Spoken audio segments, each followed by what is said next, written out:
Hi guys, welcome to another bow making lesson by Dreamcraft Bows. Today's video might be helpful for those of you who are thinking about crafting your first serious bow. We'll talk about essential tools and discuss some tips for beginners. So let's start with the wood. Those of you who are watching my videos for a while know for sure that I'm a big fan of low investment strategy for beginning bowyers. Forget about expensive yew and Osage orange staves. The great bows are hidden in the wood pieces you are passing by every day. There are countless wood species suitable for bow making. Just look around and see what's in your range. Okay, but what exactly can you use? Boards and planks are a great and accessible choice. Visit local hardware store or lumberyard. Look for ash, oak or hickory boards. Pay attention to the grain. It's good for it to be straight and without any runoffs.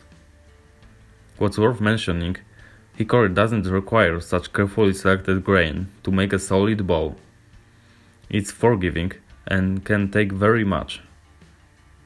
Boards usually don't require additional seasoning, so it's a solid choice for beginner as he can start work right away.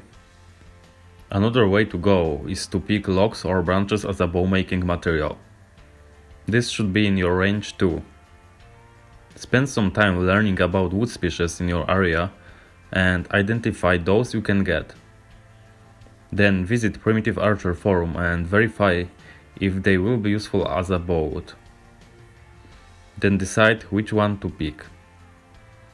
I'm not able to tell you all the suitable species. Let me mention a few of them. Great woods are hazel, ash, oak, elm, black locust, hickory, yew, Osage orange, all the fruit woods, hornbeam, and maple. Choosing a wood piece for your bow, don't be impatient. Each minute spent on looking for the right tree will pay you off. Take a closer look at the trunk and pick the right carefully. It should be fairly straight, without major twists and knots, and long enough for your needs. Stave bows we are talking about often are coming with a dose of unique character. These also need more time due to initial high moisture content. The shortest time, based on my experience, to make a good bow from fresh cut wood is 3 months. Nevertheless, to deal with wet wood in such a short time, you need to apply quick drying method. Fellow bowyer Dan Santana Bows made a cool video about this topic, so please check him out. Okay, you got your wood. What now? You need to get the boat out of it. What if I told you there is a single tool that is enough to craft a bow from scratch to shooting machine? We are talking about what we call draw knife. It's a kind of long knife with a handle at each end. Very simple, but how effective it is. From bark removal through roughing out to tillering. This tool can be all you need. It's the most basic and multifunctional tool for a bowyer. For more precision, especially during tillering works, I would suggest to add cart scraper to your toolbox. A rasp or file will let you carve string grooves. And that's all the tools you need to make a functional weapon. Now you need a device that will hold the wood while being processed. Great solutions here are Vises. They can be easily attached to any kind of table. It's worth to mention that to avoid damaging wood surface by vise, it's good to wrap the bow with thick leather. Another option to hold the bow are traditional shave horses.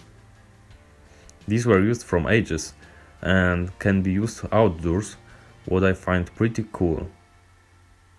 Although I've never worked with them, I love this concept and hope to have my own one day. If you don't have an access to this, then you must improvise.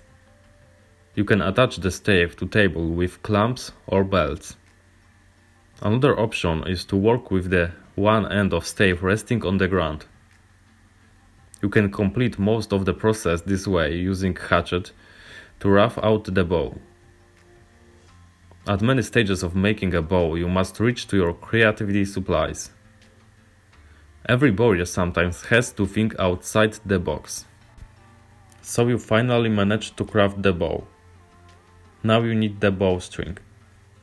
Probably cheapest and easiest choice is paracord. Not very traditional and efficient bowstring material, but it should get the job done.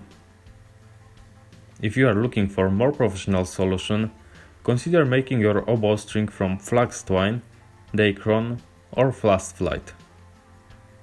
I've already made a tutorial about this specific topic a few weeks ago. So that's all for today, guys. These are some basics I find useful for beginner bowyers. Building bows is great fun and amazing adventure. As you can see, it doesn't have to be very expensive at all. Under the video, you will find all the links I've mentioned about. Also, if you like this kind of videos, please let me know in the comments. Thank you for watching, guys, and see you next time.